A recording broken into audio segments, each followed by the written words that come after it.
जितना भी मेरा भक्त मंडल, शिष्य मंडल, मेरा श्रोता, मेरी व्यासपीठ का जितना भी भक्त है, मैंने दोनों हाथ जोड़ लिए हैं और मैं इस सोमवार के पवित्र दिन में कह रहा हूँ, अपने जीवन का बहुत आनंद आप लेना चाहते हैं तो परम वैष्णव बनिए।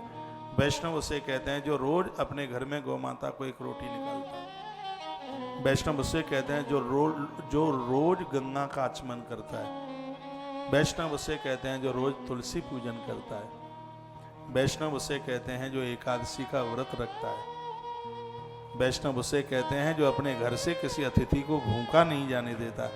5 कार्यनित्य की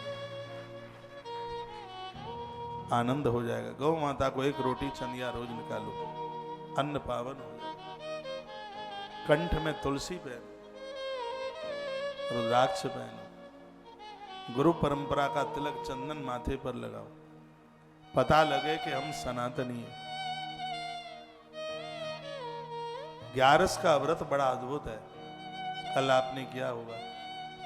व्रतों में सबसे ऊपर है भगवान जगन्नाथ, उसके घर को छोड़ के नहीं जाते जिसके घर में एक भी व्यक्ति कोई एकादशी का व्रत करता है। तो ऐसा ब्रह्म पुराण में लिखा है।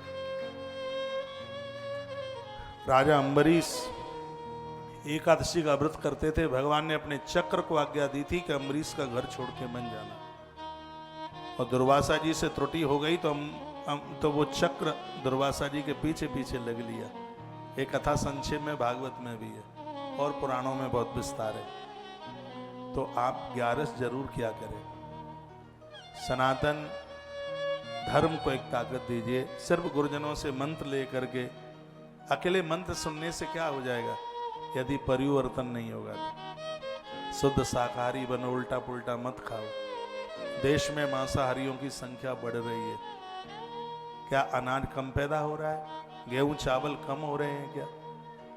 है? अन्न को अमृत हमारे वेदों में कहा, अन्न अमृत है। और ये मांस, ये तो सब विषय है, सब जहर है। जिंदगी खत्म हो जाएगी, बीमारियां फैल जाएंगी। कोरोना जैसी भयंकर बीमारी आई, ये गलत खान पान का ही तो फर्क था, इसलिए ऐसा हुआ। बोलने को तो बातें बहुत होती हैं, लेकिन मैं संक्षेप में कुछ बातें कहकर बोल करके आगे के लिए मैं बढ़ता हूं।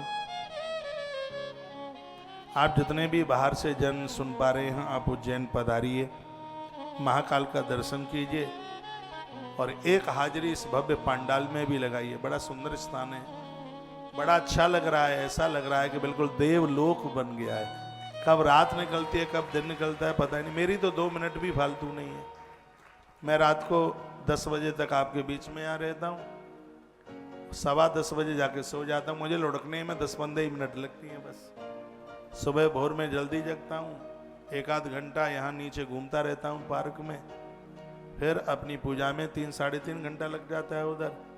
तब तक आप सब मिलने वाले लोग वहाँ आ जाते हैं। फिर आपको कहता हूँ चलिए चलिए चलिए, कथा का टाइम हो गया, तो हल्का सा स्नान करके, क्योंकि पूरा स्नान तो सुबह हो ही जाता है, लेकिन व्यासपीठ पर कभी बिना नहाए बैठता नहीं हूँ, तो हल्का हल्का पिड़कुलिया स्नान करके जल्दी जल्दी फिर मैं भागता हुआ और अपनी व्यासपीठ को लपकता हूँ, जाके दौड़ करके जल्दी पहुँचूँ। और ऐसे ही टाइम निकल जाता है, पता ही नहीं लगता कि समय कब निकल गया है। तो आप अपने घर को परम वैष्णव बनाते हुए जीवन का निर्वहन कीजिए। लोग कहते हैं घर के लोग इतने उत्पाती हैं, भजन करने नहीं देते। मुझे लगता है कि विभीषण जैसी दिक्कत तो शायद किसी को भी नहीं होगी। रावण की लंका में रहकर और कोई ये लिख के भवन पर बता दे कि राम भवन, तो बात तो कोई विलक्षण नहीं है। रामायुध अंकित ग्रह, राम भवन लिखा था मकान पर। विभीषण के मकान पर राम भवन, तुलसी के पेड़े लगे हुए थे। मरने का भय नहीं था बिल्कुल। एक दिन रावण गली से निकला, राम भवन, इधर आ, इधर। विभीषण आए, ये क्या लिखा है? विभीषण ने कहा आपका नाम लिखा है। मेरा नाम ये कब से हो गया? मेरा नाम दशकंदर है, दशग्रीव है, रावण है, दशानन है, ये दुश्मन का नाम है। विभीषण ने कहा भैया दुश्मन का नाम नहीं है, आपका नाम है। रावण ने कहा ये मेरा नाम कैसे हो जाएगा? तो विभीषण ने कहा मकान नया था और मकान का नामकरण तो भाई साहब होना ही चाहिए, आपने ही एक दिन बोला था। तो मैंने सोचा कि इस अद्भुत मकान का नाम क्या रखूं। तो पहले मैंने सोचा इसका नाम रख दूं रावण भवन।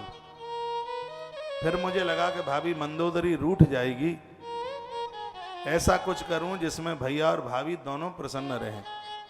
तो मेरे मन में एक बात आई कि भैया के नाम का पहला अक्षर ले लो और भाभी के नाम का भी पहला अक्षर ले लो। तो आपके नाम से पहला अक्षर निकाल लिया रा, और भाभी के नाम से भी पहला अक्षर निकाल लिया मां। अब राम बन गया तो मैं क्या करूं?